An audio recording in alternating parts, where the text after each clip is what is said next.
Good morning, interweb. Welcome back to the Artifexian podcast. In this month's episode, I have started Irish lessons, so Bill and I chat a little Oscuelga before talking more about Lexurgy. In Cairn, we hear from Dajag Tashencha, Ori the ongoing mass detainment of agitators, brackets, and regular folks. And we wrap it all up with a spot of conlanging. Word order in Abeski, do we go full Irish with the phonology? What even is Yarte Yartin? And what is that E doing in Cairn? All that, plus lots more, in this month's episode.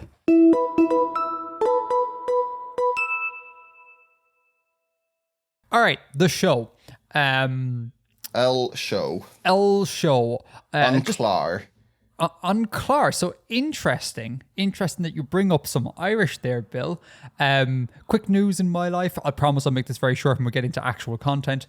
Irish classes. I started Irish classes. Hussie me Morang and a Gaelga on Misha Hogan last month.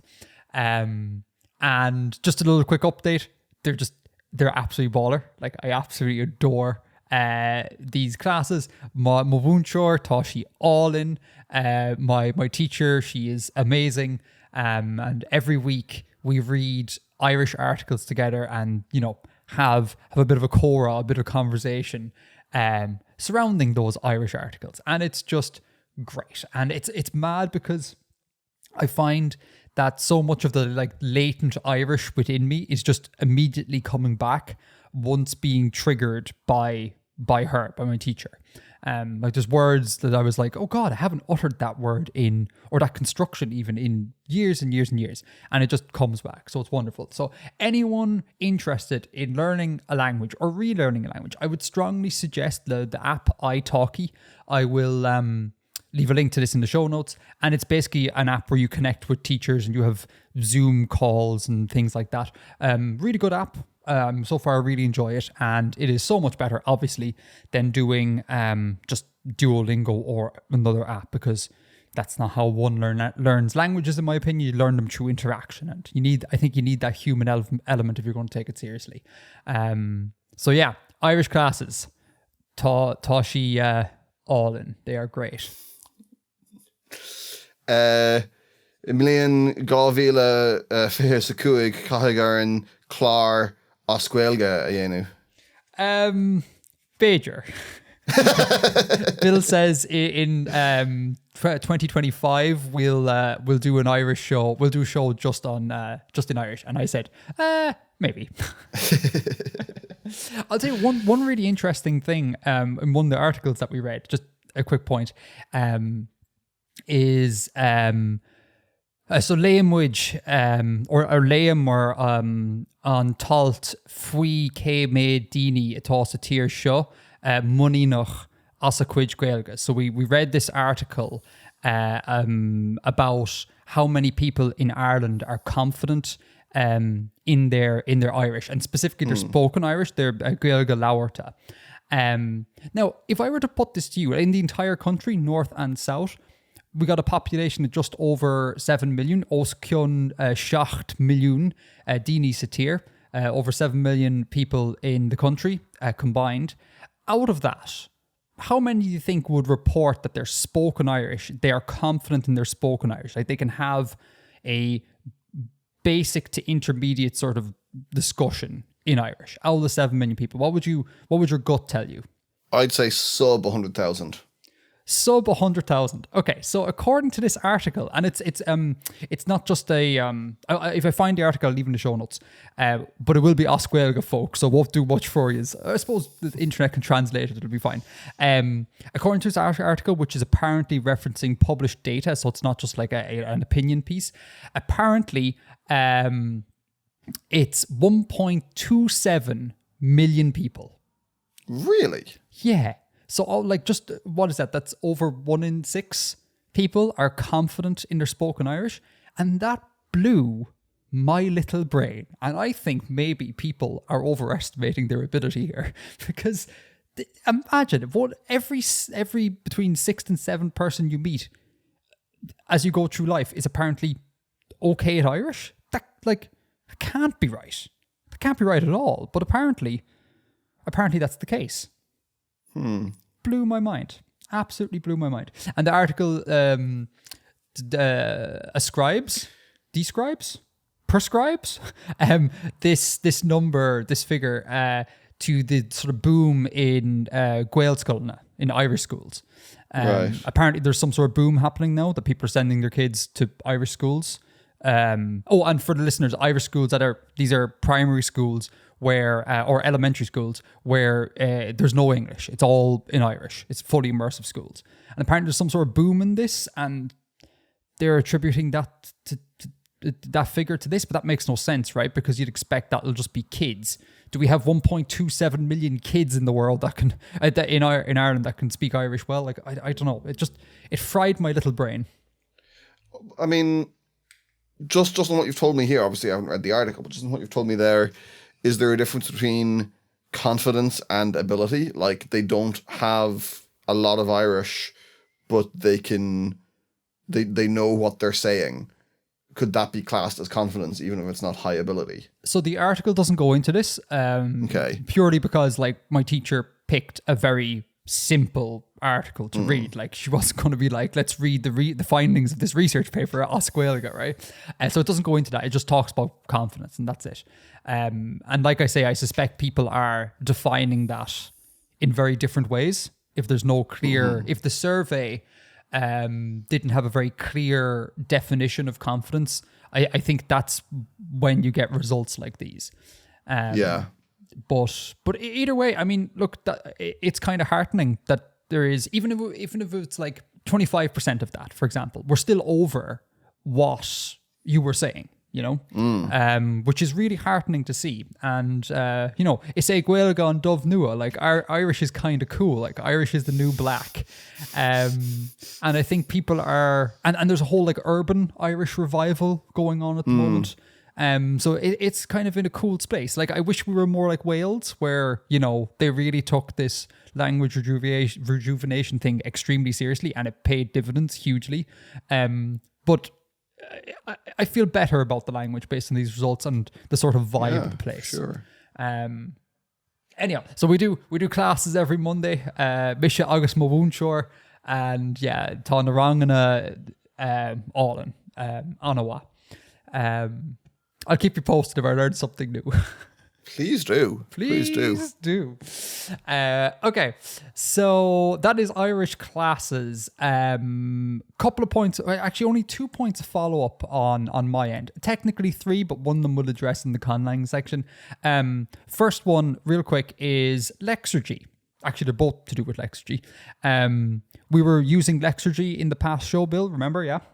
I do. Yes. The sound change plier thing, and apparently, Graham Hill, the maker of Lexurgy, the creator of Lexurgy, is a viewer of the show and is now a patron of the show. And that also, much like the 1.27 million people in Ireland confident in their Irish, blew my little mind.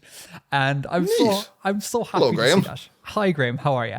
I am so happy to see that. And Graham, seeing as you are listening, thank you so much for Lexurgy. Lexurgy is just total boss, and it is so much better than its competitors, if you want to call them that. It is absolutely wonderful. That being said, can I use this opportunity to put in some feature requests? Sorry. Just real quick. These are probably nonsensical to add, but I'll just throw my 2 cents in here. Comment blocks, Graham. It would be really awesome if there was a way when writing comments in Lexurgy to like you do with code, wrap it in hashtags or something to that effect to create a comment block. Whereas at the moment you'd have to comment out each line individually. It only saves a few characters. It's not a big deal, but it would be kind of cool if that's more in line with what we'd expect from sort of a coding environment. And the other one is text wrapping. That would be extremely useful if there's any way of trying to make it so that text can wrap around when it hits the margin of the the input screen, because the way it is in Lexurgy at the moment, you can just keep writing to infinity basically, and it can get, if you have a very big comment section or a very long sound change, it can get a bit unwieldy to see. So if those things are possible and or in the works, can I throw my hat in and put votes behind those 2 things? Obviously super minor things. The app as a whole is just stunning, absolutely stunning. Thank you, Graham Hill, and thank you for watching the show. Why are you listening to the show? Like, we're just idiots. Like, you're like a cod-lagging royalty here. Like, this is I can't believe you're watching us. It's so cool. I'm not an idiot. Sorry, I shouldn't speak for you, Bill. I am an idiot. I'm lovely. You are lovely. So that's Graham Hill. Now, the other point of follow-up. God, this is going to be a very, very short session altogether. The via Vulcan Trekkie on the Reddit. We're talking again about Lexurgy, and Vulcan Trekkie, to paraphrase, brings up this thing where Lexurgy is wonderful, except obviously it applies changes to the language in a very like rigid manner, right? Like, you give the computer a set of instructions, the computer executes those instructions perfectly. And obviously in the real world, some wrinkles can occur over time where things aren't, where changes aren't followed strictly, etc. Obviously, I agree with this, and obviously, like, no app should like replace, you know, human creativity. So obviously, feel free to inject some creativity there.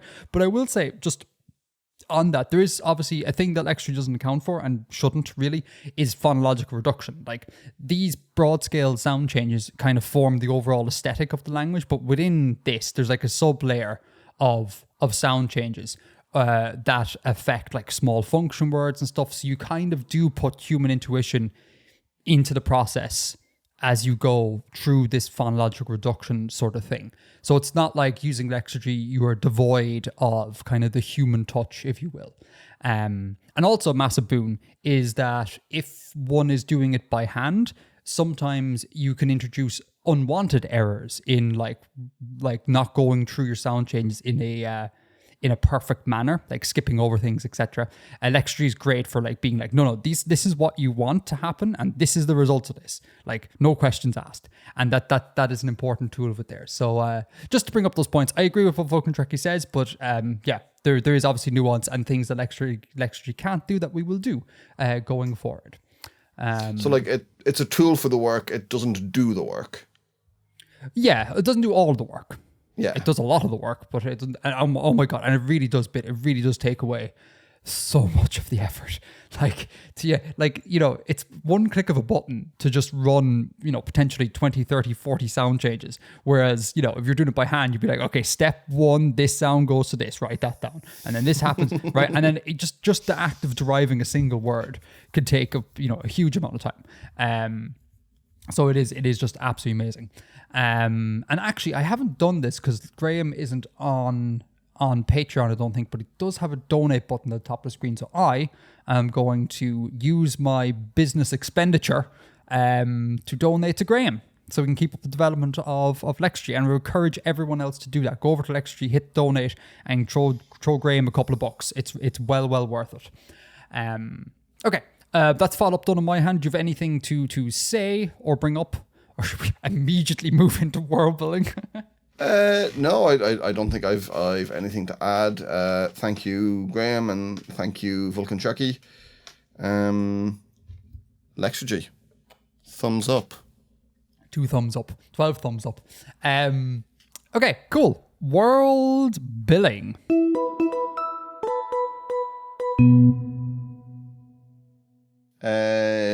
In this episode, we're going to learn a little bit more about the prisons for the displaced population of Lansk in the company depots. So it's going to be another really fun ride this month, yeah? Yeah, my general upbeat kind of stuff. Okay, go for it.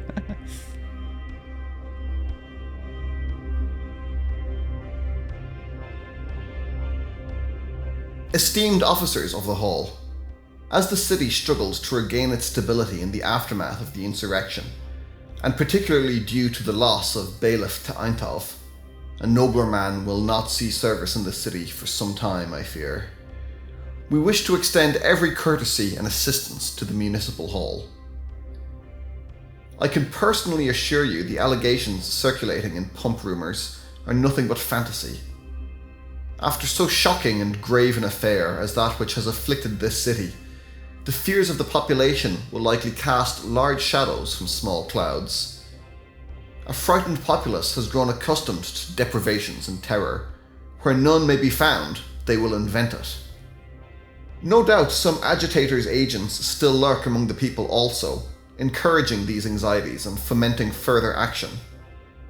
The grounds of our depot are plainly visible from several spires, not excluding the offices of many of your hall's members. It is plain to observe that no mass beatings, public floggings, or cruel sports are being inflicted upon those housed therein. We are providing the displaced with food and shelter, allowing them to labour usefully and reaccustom themselves with stable society. Our investigations into the ringleaders and activists of the recent agitation continues, certainly. We do not and would not deny this, as we have pledged to assist the reconstruction of this city, both its buildings and its spirit. Our detention of agitators is a service we offer in pursuit of that goal. Those found to have been involved in agitation are punished according to our laws, in accordance with ancient traditions and rights proper, and in agreement with our contracts with the Hall. While I cannot personally speak to the conditions and conduct in the depot of our colleagues in the Eltian Company, I would have every reason to assume they are similar to ours, and I have no doubt their commitment to restoring the city's happiness is equal to our own. We recognise, of course, that housing the cities displaced in our airfields cannot continue indefinitely. As the city awaits the complete reclamation of the ravaged district, we have decided to offer to the displaced population a chance to work in new settlements the company is building. For many, this will be a fresh start to escape the memories of what they endured under the agitators' yoke. For others, an opportunity to spend their time productively before returning to Lansk, having plied their trade or learned one afresh. This will alleviate the burden on the city and reinvigorate it when these bodies return.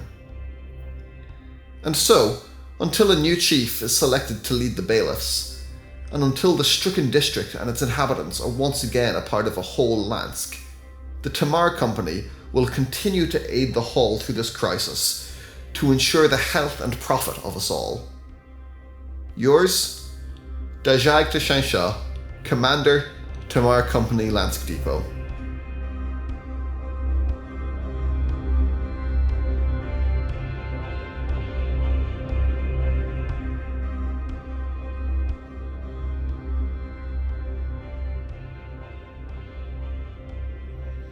Okay. Not as depressing as last month.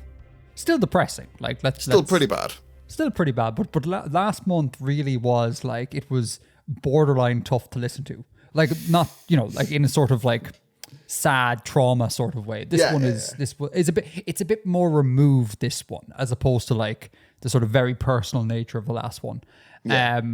All right, as always, gives a summary, and then I'll launch into some questions. So the Jag we have encountered before a good few times. Mm-hmm. Probably the second most common character.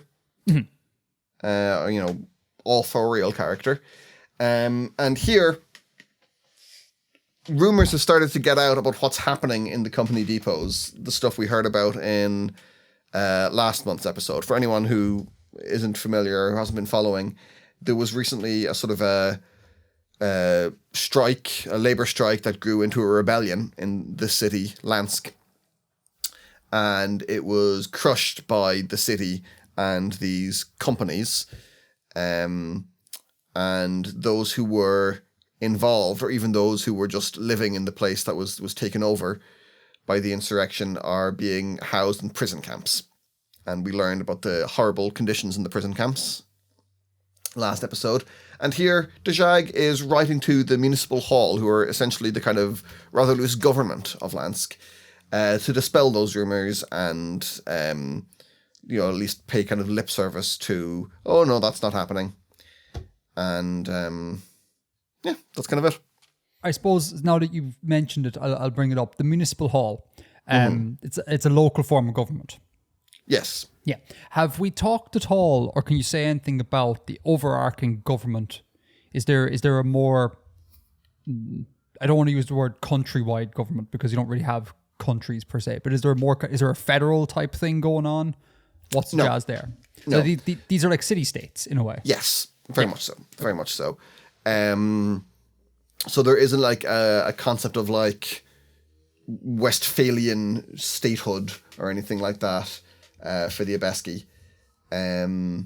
The cities are independent, but kind of they view themselves as culturally part of the same block, but they're not, formally Tied together. aligned as such.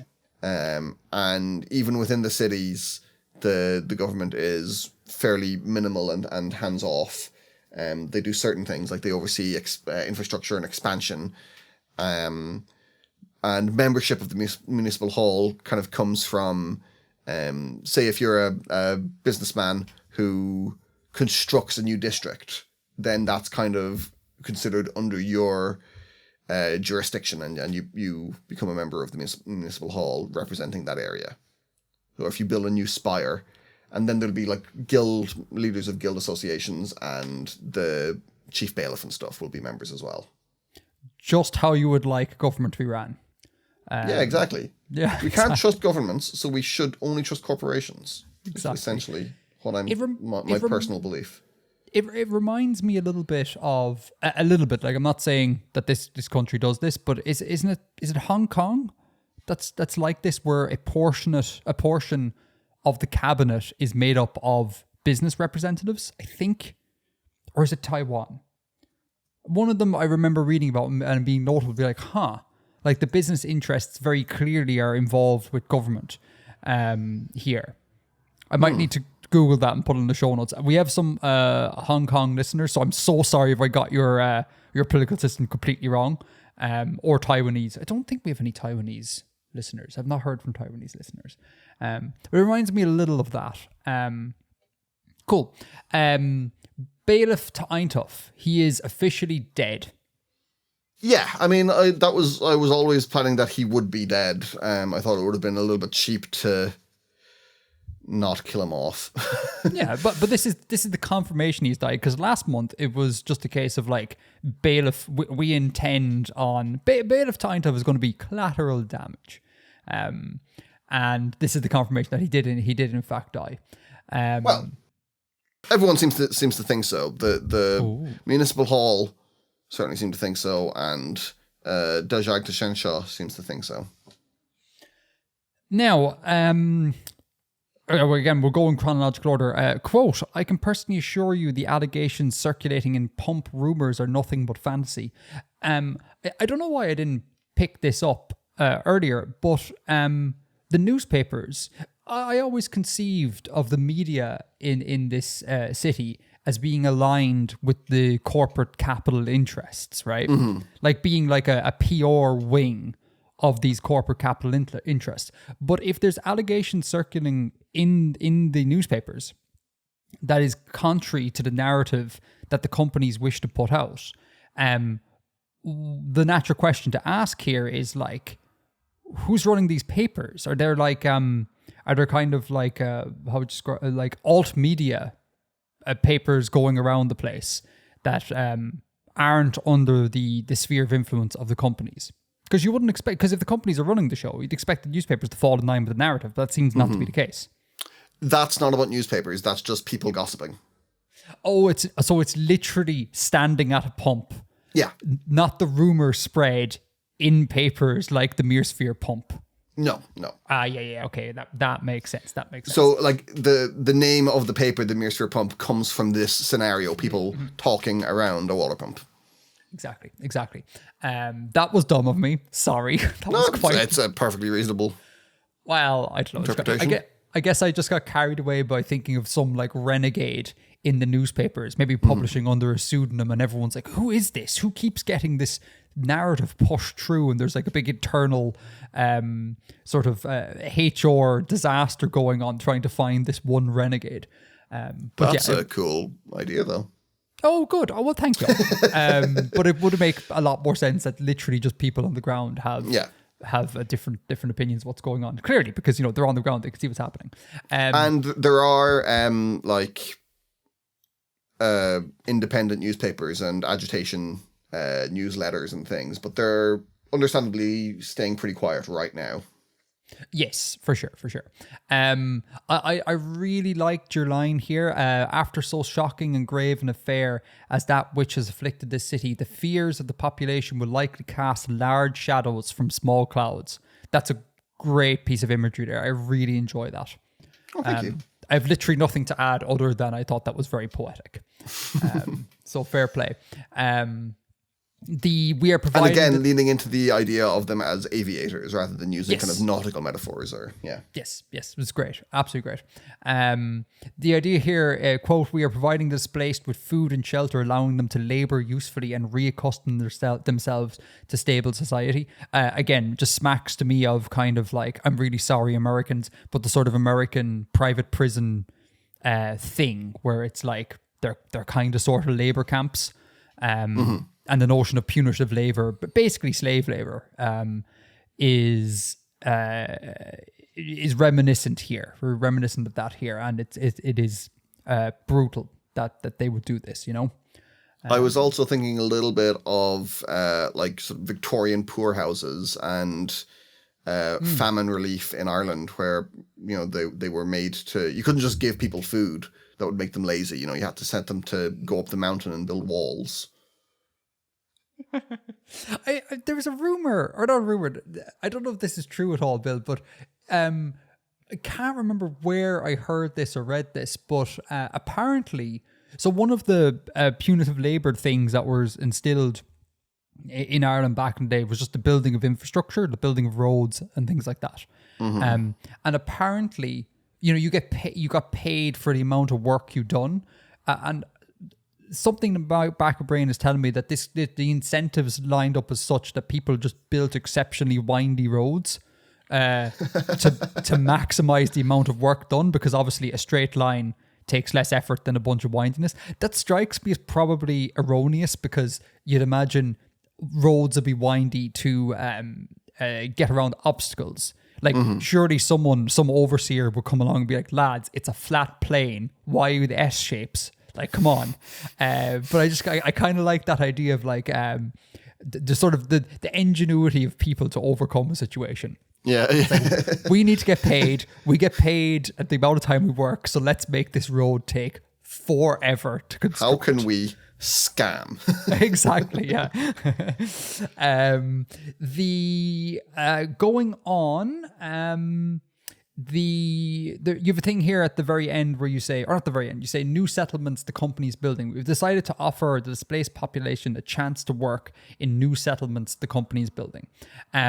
This I'm assuming is akin to the American style company town sort of vibe, where the town is built by a company and you kind of live and work at the behest of a company in this town, probably get paid in company credits to buy at the company store, etc. Is that the sort of vibe you're going for? Yes, it is. It is that, and also elements of just another prison camp or labor camp. So there's an element of truth to what is being said here, that we are going to give this opportunity to people. It will, of course, still be exploitative. And there's also an element of, we are going to take these prisoners and just put them out of sight, out of mind. And there's, it's going to cause division within the imprisoned population. Some of them will be offered the more lenient role of, you can go and you can work here and you can maybe be an overseer to the prisoners, to kind of cause division within them and destroy internal solidarity. Correct, yeah.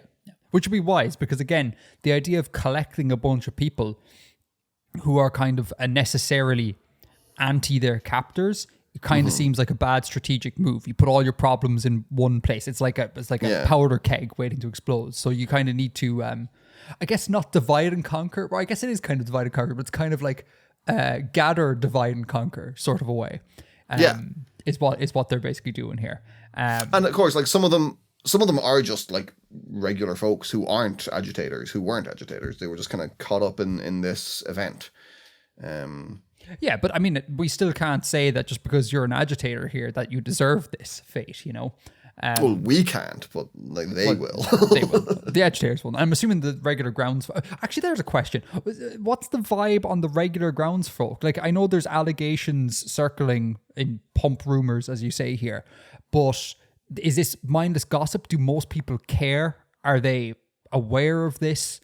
What's the sort of vibe here? Because just sorry to expand on that a bit further. It's interesting to come at this from the Irish perspective, where around the time when, for listeners, when we kind of had our sort of like big rebellion to try and get away from the English, you'd think that every single Irish person would be on board with that. But there was an awful lot of people around the time who were just kind of like almost agnostic to it and just like, yeah, whatever. Or just openly like, why are you stirring trouble? Like, just kind of like, everything is grand and fine. Stop causing commotion.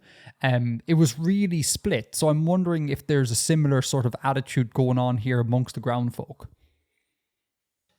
There'd be a mix of opinions. There'd definitely be some people who would be in favor of the existing status quo, and there would be people who would be kind of agnostic and just want to get on with things and not stir trouble, and there would be people who would be very sympathetic to the agitation. I can foresee it going kind of like a post 1916 Rising in Ireland scenario, where the response was so disproportionate that it like from the authorities was so disproportionate and so cruel that it gave a lot of sympathy to the risers and to the Republican movement. Yeah. So I can imagine something similar happening here. I haven't game planned it out entirely in my head, but that's certainly on the radar. Yeah, with the way the companies are acting, like, this is definitely a disproportionate response, and will cause the fence sitters to move, I would imagine, for sure. And final thing on my part is the very, very last line, where it goes, I'll just read the last paragraph. And so, until a new chief is selected to lead the bailiffs, and until the stricken district and its inhabitants are once again a part of a whole Lansk, the Tamar Company will continue to aid the hall to ensure the health and profit of us all. And I just like that once again, like the whole driver here is just money. That is what's going on here. And there's no qualms made. You see, the money will trickle down. Yeah, trickle down economics. That's right. It's funny how people keep saying that, but it never really seems to do much trickling now, does it? But yeah. I mean, I as always, I'm intrigued to see where it goes, because this is definitely not a resolution. This is definitely not a full stop in the narrative here. It leaves a lot more questions open than answered. So I'm intrigued to see where it goes and how this prison camp situation resolves itself. What happens with it? Yeah, those are my thoughts. What have I missed? What subtlety have I missed, Bill? One thing I kind of expected you to say. Oh dear. Was the end of the third paragraph. While I cannot personally speak to the conditions and conduct in the depot of our colleagues in the Eltian Company, I would have every reason to assume they are similar to ours, and I have no doubt their commitment to restoring the city's happiness is equal to our own. I thought you might say something about that and say, but aren't they rivals? Wouldn't they disagree? But what I'm kind of going for there is they are rivals and kind of opponents in a field, but they're united in trying to stop the agitation, which seeks to destroy that field entirely. So it's like, how just because one company decides to be anti-union or start strike breaking, their rival companies aren't going to suddenly become pro-union. They're also going to strike break and be anti-union because they have their interests are aligned in resisting that change to the context they exist in. Or to give a more kind of not more modern, but a kind of more techie sort of way that I would frame that is when TikTok came along, and you have calls from big corporate interests to like regulate the crap out of it, so it wouldn't be a competitor to the already established tech thing. That seems the wrong way of thinking about it, because you'd be like, why would we call for regulations when eventually those regulations will come on us? But it's like, they're just all, even though they're all competitors, they're all against sort of new competition coming into the field. That's the sort of uniting force. So yeah, that I mean, I thought that almost uncommon worthy, because I was like, yeah, of course, there's like a common goal here, and that goal is get rid of the problem. So whatever their differences, they will unite, at least in the interim. And I also expect them to still be, you know, while they're still operating, I'm assuming, doing their colonial mercantilism,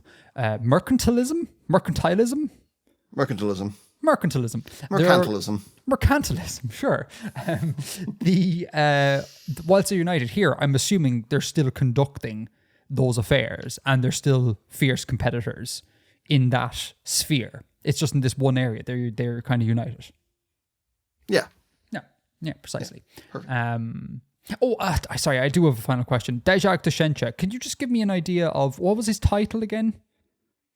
Commander, Tamar Company, Lansk Depot. Okay, so he's a bigwig. He's up there. Yes. Okay. Right. Okay. Grand. Because you in the PDF that Bill has shared, he doesn't have the title in here, and I was wondering about his status, and that kind of changes how you read it in a way. Because if it's coming from the top, you can think of it as a very official declaration. But if it's coming from some dude in PR, you can think of it as being, I suppose, more spinny or more of a plea or more kind of constructing the narrative. So I just wanted to confirm that for me, because it's not written in front of me. All right. World building done? Question mark? World building, yeah, I think it's done. Cool. Very good. I await next month's missive with great joy. Let's do some relatively quick conlanging. Absolutely.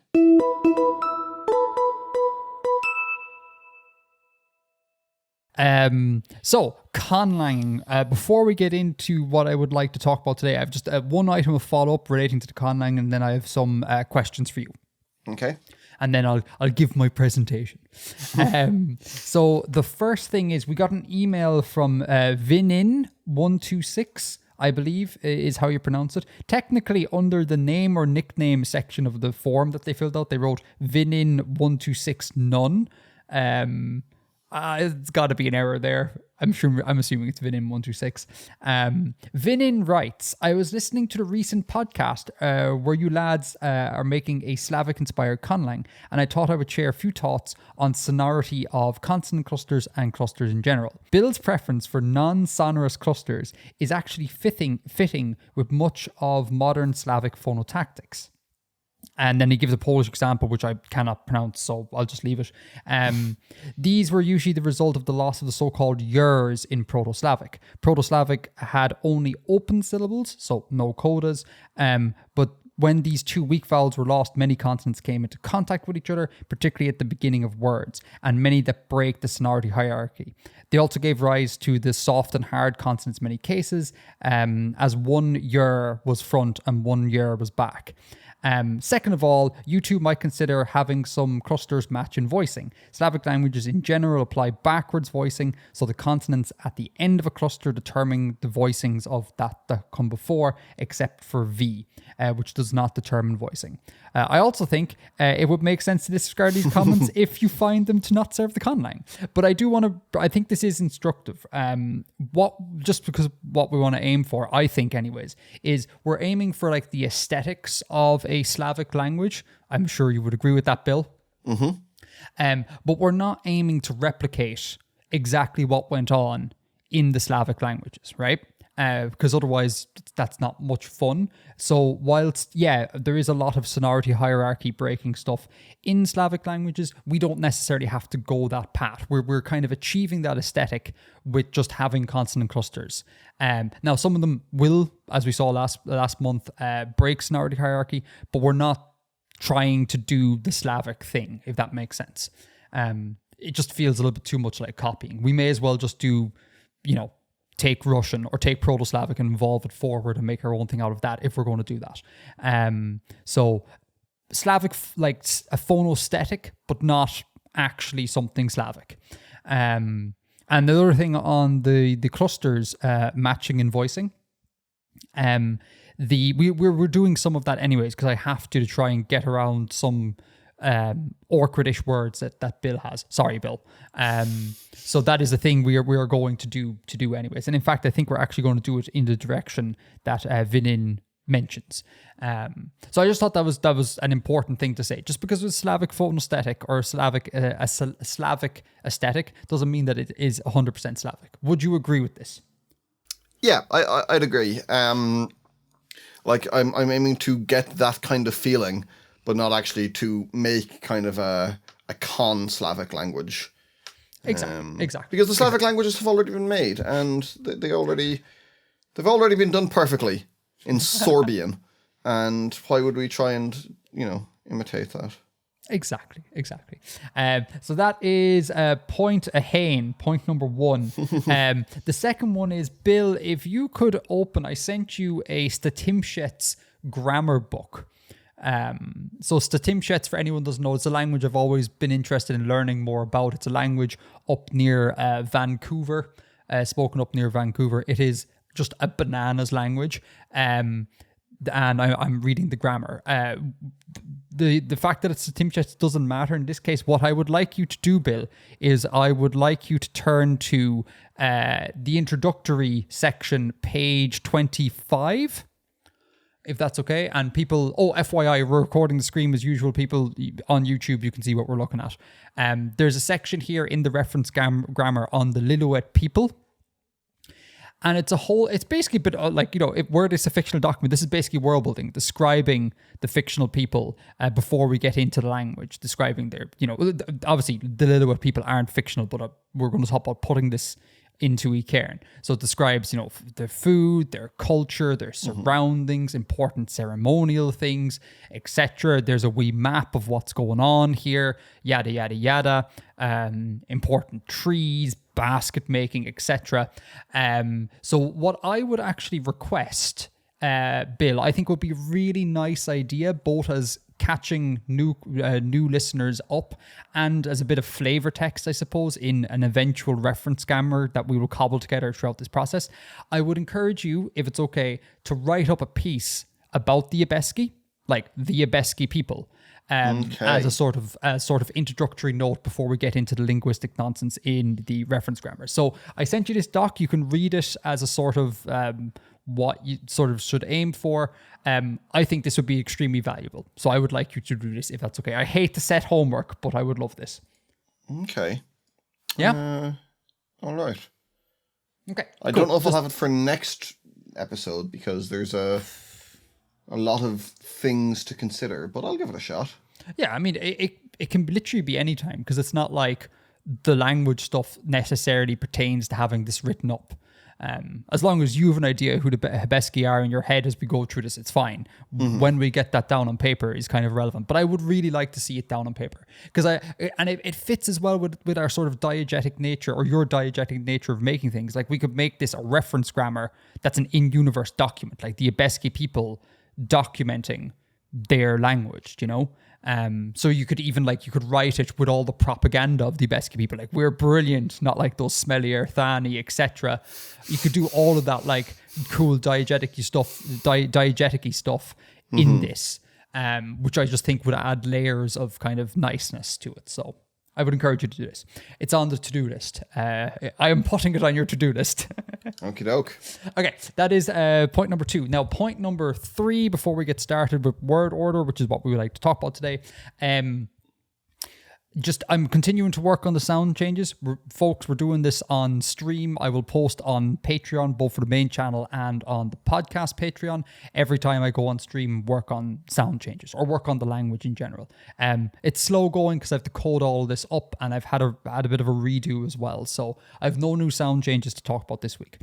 But what I do want to ask you, Bill, is about velarisation. So real quick, in Irish, right? I'm sure you're aware that every consonant has 2 forms. Every consonant bar H actually has 2 forms. It has a palatal form and a velarized form. Okay? The question I want to ask is, would you be interested in, we know we want palatalization because again, it's part of that Slavic phonesthetic. Would you be interested Palatalization. Right, exactly. Would you be interested in having it contrast with velarization like it does in Irish? Or would you just be interested in having like a sort of plain, like a p versus, I don't know why I'm even saying this because I can't do velarization correctly. Would you be interested in a plain versus palatal distinction? Or would you be interested in doing a kind of Irish thing as well? That wouldn't detract from the Slavic nature. I guess the Besky people would sound like a native Irish speaker speaking Russian. That sounds great. Well, if that's something that sounds great, I am already kind of doing this, and I want to get your yay or nay on whether or not you would like me to proceed. Yay or nay? See, is it supported by the canonical entries so far? No, but I think there's a lot of wiggle room here because when you and I speak Irish, we don't velarize for the most part anything, but there's still the velar distinction in Irish. So I would just take the way you have spoken it as being kind of like you're doing a hiberno Aveski on it. So it would obviously change the way it would sound, obviously. It's just a question of whether or not you think that would be an interesting change or not an interesting change. It does sound like an interesting change. I'm worried about like the point of doing it if neither of us can reliably produce velarization. I mean, that is a valid criticism, and one that I would like you to contend with. But bear in mind that like it's not. I don't know. My take is that I don't really concern myself too much with the pronounceability of conlangs. Like, sure, it's nice if I could speak them, but like I can't do most of the sounds on the IPA chart. So that's not a thing that necessarily concerns me because I make a distinction in my head between me not being a native speaker of the thing and the actual like fictional speakers who will be able to speak it. Like there's a different thing going on there. I don't really care about that. But if you do care about that, then sure, I can very easily not go down this palatalized, velarized route. We'll just do palatal versus plain.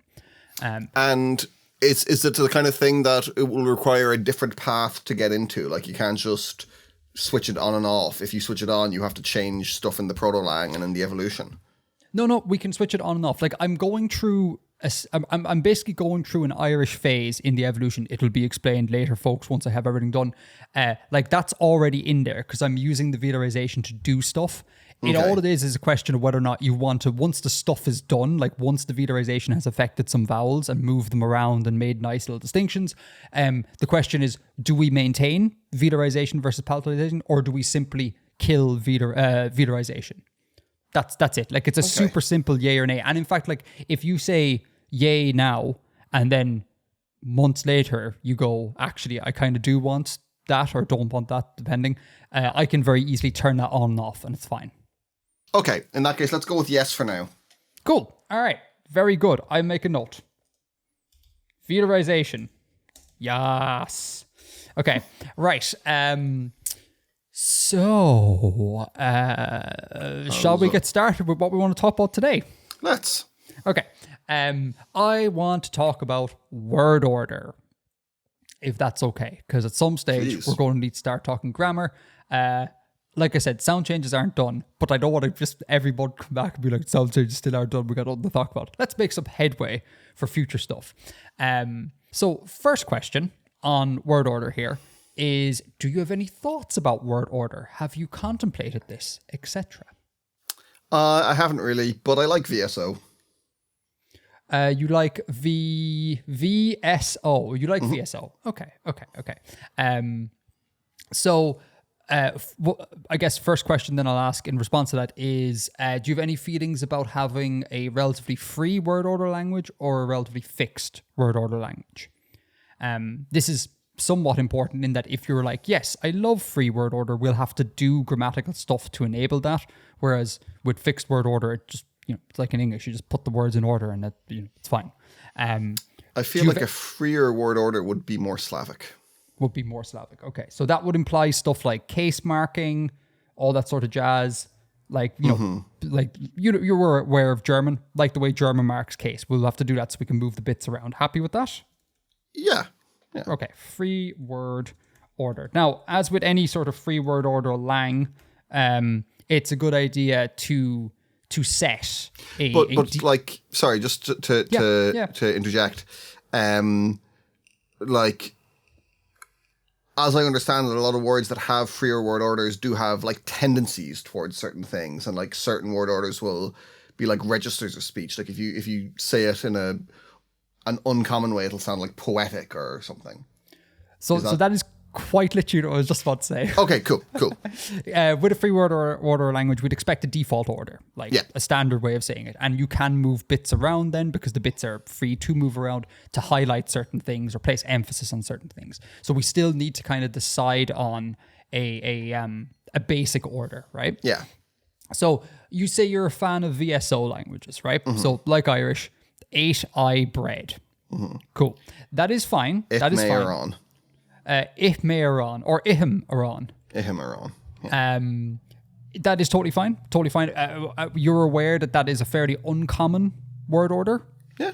And you're okay with that. Yeah, of course. Okay, Grant. I would have said like anything in the top 3 there listed on the page, SOV, VSO, or VSO, or SOV, SVO, or VSO are fair game. If you picked anything in the bottom 3, I would be like, can we reconsider, please? So well played. Right. Now, that has implications, right? So the implication is that with a VSO language, we'd expect it to be what's known as head initial, right? If the verb comes before the object, we'd expect it to be a head initial language, right? And what that means is, if you, in the case of, say, a noun, if you have a noun, that's like the head of a phrase, of a noun phrase. It's the thing we're talking about. And then when we put modifiers on that, because it's head initial, the head tends to come first, right? And I've written out a bunch of examples here. So in a head initial language, we'd expect prepositions. So we'd say in bread, not bread in, right? Like now, is that referring to the location of the bread or the bread as the location? That was referring to the location of the in part. No, sorry. In the phrase in bread, does that mean like where the bread is or when something is in the bread? No, you're overtaking it. Doesn't matter. All you're looking at is add position. Absolutely does. No, it really doesn't. All you're looking at is add position noun. Like if you could say in school, for example. I am in school, right? In a head initial language. Then that answers my question. Yeah, so it's the location. Okay. Yeah. So, but in a head initial language, I am in school. In a head final language, I am school in, right? Yes. Forgive my word order. So in a head initial, we would expect prepositions to, we can have postpositions, but we'd expect prepositions to be the kind of default method. Again, as I go through this, just make a mental note and be like, I like that vibe. I don't like that vibe, etc. Okay? Same thing with adjectives. Again, we have a noun like bread, and if we modify it with an adjective, the modifier, the head comes first. It's head initial. So we'd expect, like in Irish, bread good. Aron jas, right? Yeah. Not like in English, good bread. Okay? Same thing with demonstratives. Instead of saying that bread, which would be head final-ish, you would say bread that. Now, on aron sha. Aron sha. Exactly. Now, again, there's trickiness here and we can move stuff around. There's a whole thing called determiner theory and all that sort of jazz. But in general, the sort of default prototypical state is this. Same thing with numbers. So bread 1 in a head initial language versus 1 bread in a head final. Again, just like in Irish. In Irish, you say aron awan. One aron bread. awan. Aron awan, exactly, 1 bread. Possession is my bread. So that would be like aron mo in Irish. Which is kind of weird. It needs, again, different. We can move it around. It can be moved around. None of this is set in stone, but it's prototypical. Same thing with genitive phrases. So if you have like you basically say the bread of the man instead of the man's bread. Yeah. Okay. And bread. Then relative. Aron Edgar. Yeah. Yes. Yeah. Or Aron Edgar's in a way. Like it's because the Edgar is modifying the bread. Yeah. And then relative clauses is you have like bread, comma, that I ate yesterday is nice. the relative clause comes after the noun, right?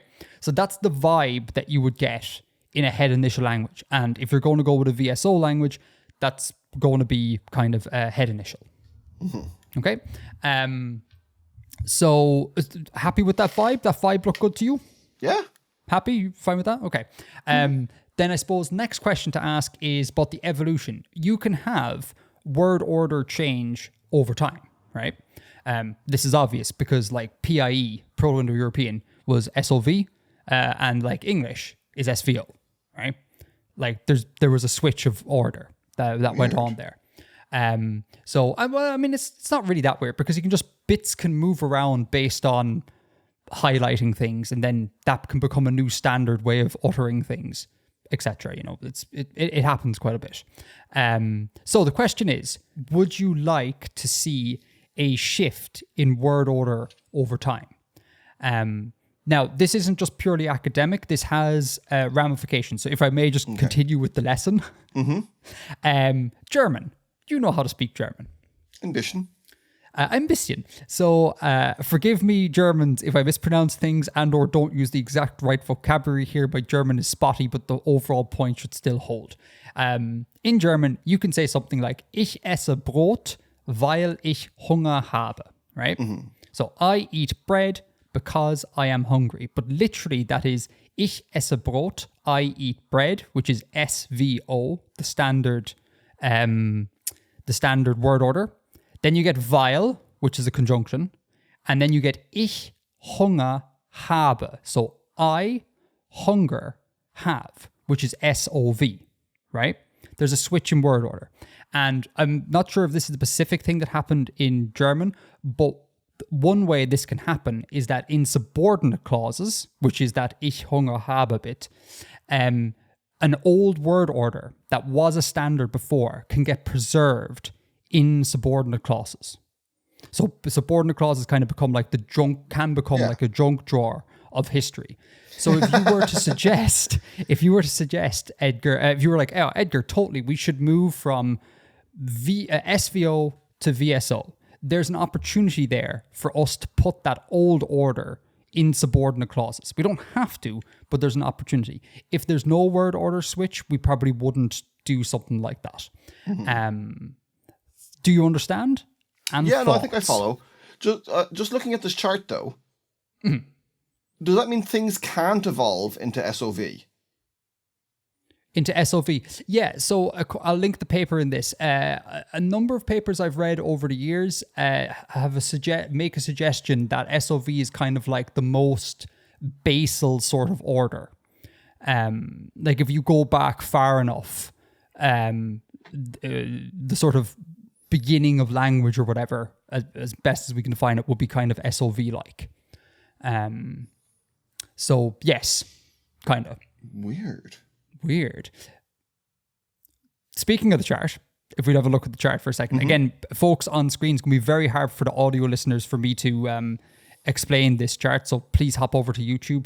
I might put this as chapter art, actually. I'll put it as chapter art for the audio listeners so you can check your podcast player. This is a neat little chart. Again, I'll link the paper that shows the kind of general sort of tendencies of how word order can kind of shift, where you might want to go over time. So, Bill, you've identified VSO as being something you would kind of like.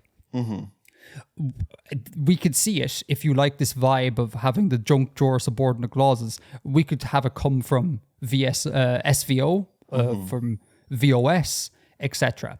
And again, whatever call you make here will be kind of how we could make our subordinate clauses look like.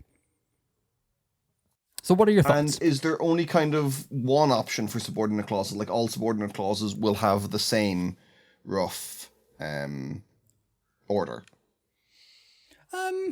Like there wouldn't be like, it's in VSO, right? And then type of subordinate clause A is VOS and type of, that might not happen, but you see what I'm saying? And type of subordinate clause B might be SVO. So I don't know the answer to that. Yeah. I usually just give all subordinate clauses that the same old archaic word order, because for me anyways, like aesthetically it makes sense, because that's kind of like a cool little branding feature, and you would like that to show up as often as possible to reinforce that this is a thing that language does.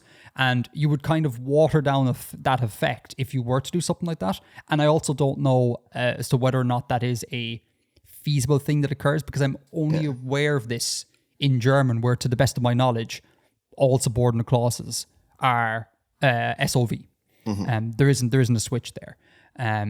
So I would be reticent to go down that route. For the aforementioned reasons, and also my ignorance, which is a large reason as to why maybe we shouldn't do that. But yeah. Okay, yeah. That seems kind of fun, yeah. Okay. You need not make a call now, but maybe give me a vibe as to where you would like to come from. SVO for subordinate clauses seems good. SVO. So you want to come from an SVO ancestor and a VSO modern lang. Sure. Okay. Making notes. SVO to VSO. Excellent. Now, there's a couple of things here that may influence this decision. Can I draw your attention to the word e-cairn? Right. For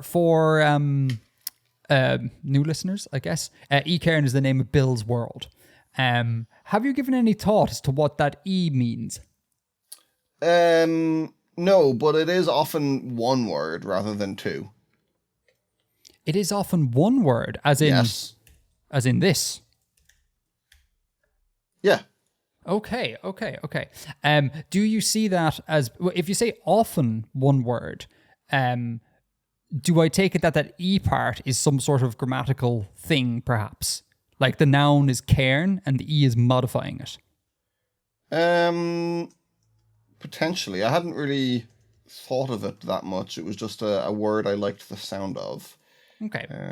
Because my initial thoughts, because we're going to have to ascribe meaning to this at some stage, my initial thoughts that e-cairn with a space, or even without a space, would be something like the world. Mm-hmm. So that E would be like a determiner. It'd be the. If that is the case, then that maybe influences our decision. It doesn't necessarily mean that we can't go ahead initial, but it would mean that determiners come before the noun. So you'd have that bread, the bread, etc., as opposed to bread that, bread the, etc. So that is something as well to consider there. No, but there's a couple of things there. It's not necessarily that that's a word from Abeski. I mean, sure. Sure. Or it could have been loaned in or something as well. So I wouldn't worry too much about that having a huge impact on the grammar of the language. Yeah, sure. A quick look at what I've written in Janspar, in e-cairn. I only use it as a single word in the actual body of the text. Sure, that doesn't change massively, because then you can just say that nouns inflect for definiteness, like Albanian. So cairn is the noun, and then if you want to make it the cairn, you go e-cairn one word. Right. That doesn't really change it. In fact, I think that's quite cool that there's you inflect for definiteness. But I would like you to maybe perhaps go away and think about this. I wouldn't lean too heavily on the borrowing thing, because again, we would like to draw as much information about what we might do with this language from the word set we have. Mm-hmm. And it is almost counterproductive, I think, to be like, but that's a borrowing, so we don't rely on that, and this one's a borrowing. I think we should only rely on it's a borrowing if it completely goes against the narrative that we've established. If we've established this whole thing and then along comes a word and it's like, well, that ruins everything, we can then just put that in the junk drawer. You know what I mean? But we don't want to see something and first thought being, oh, it's a borrowing, it doesn't have any effect.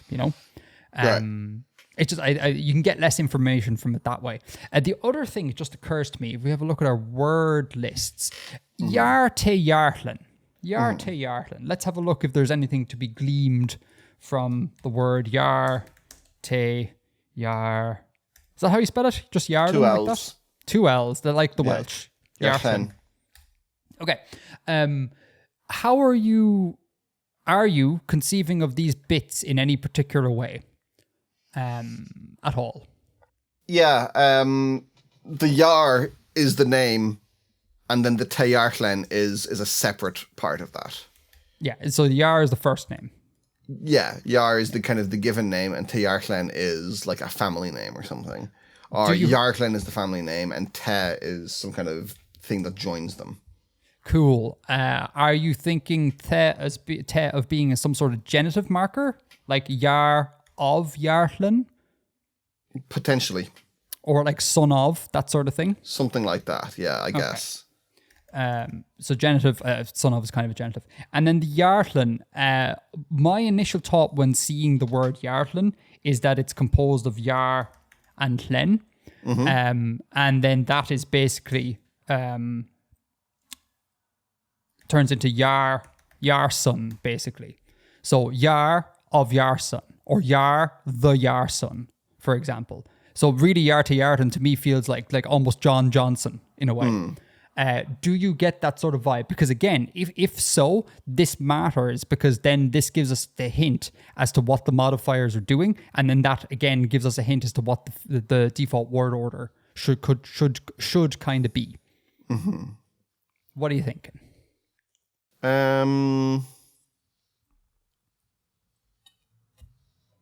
I guess it probably would break down as Yartlen. Yeah, that would make sense. So that would apply. Because it's son of Yar. What sort of son is he? Let me try and figure this out. What sort of son is he? He's a Yar son. What sort of Yar is he? He's a Yar son. So that means the head of that phrase is the Hlen part. Because he's a son. What type of son? He's a Yar son. Which means the Yar will be the modifier there, which would imply head finalness on that. Which kind of goes against the VSO sort of thing. Yeah. You see what I'm saying? But we did say like in Irish, there's some exceptions. Some of the constructions are head final, so there's room for head finality, right? There is some degree of flexibility. So there's different levels here. One is, so if we take just as an example, the relative clauses. Relative clauses coming after nouns, prototypically, that's a head initial thing, right? But it's also kind of prototypically a head final thing because relative clauses can be very, very large. And it's a bit weird to have this big, large utterance precede the thing you're actually talking about. You know, that I saw yesterday and who ate cheese, the man. That's a bit of a weird thing to do. You have to hold a lot of information in RAM, so to speak. So even head final languages will kind of opt because it's just way more practical to put the noun first in this instance. So there's those type of things that we can do. But in general, a switch of sort of expected modifier order is, to my mind, kind of best accomplished in a switch of word order of different types. So for example, if you said you have a VOS, I can't read, Bill, an SOV language starting off in the proto-lang, a head final language, and you moved into a head initial language, it can then retain some of its old head finalness, giving us modifiers that go against the sort of grain. Now, in the option that you kind of went for here, or initially were gravitating towards, we don't do that. Both SVO and VSO are head initial. So we kind of don't have a change in that sort of large scale change to kind of lean on here, if you see what I'm saying. And we don't, and in fact, according to this chart, anywhere where we come from into VSO, it's always going to be kind of head initial. But could we add like two stages to it that like, it was an SVO language, and before that it was an SOV language, so it could be a carry on from like an earlier stage. We absolutely can do that. If you would like me to do something like that I can totally do that. Okay. Totally do that, because you could totally see it's a case of like, say in the SVO stage, the S and the V, much like in Irish, just bang together, like the way we say ihm. You don't say like ihm may. Yeah. You go, it's all bangs together. So then really that just becomes one big V right? And then later on, to add emphasis, they go, oh, well, I want to bring back the person marker, but we'll put it after because the subject's kind of already baked into this. So you can totally see that happening. So if you would like that, I can achieve this for you. Thoughts? That's a lot of information to follow all at once. So in that case, because again, it is, I totally agree with that. You're going to be here for the premiere. So maybe use that as a second hearing to think about it. And then you can either let me know next month or let me know in chat in the premiere. Okay. Take time to digest it. Sure. And I would also consider looking at the words, looking at some of these words and seeing, is there anything in this that implies like a grammatical marker? Like we can get this C sort of thing. What's this C doing? It feels very much like some sort of marker to me. Yeah. Etc. Have a look through here and try to identify some of those, and then we can work on fitting it into a word order structure. But I will take, I made a note of your kind of gut instincts. So they are noted and can be implemented when the time comes. Okay. And will Ain Kesht Agat, do you have any questions? Níl Kesht Elagum,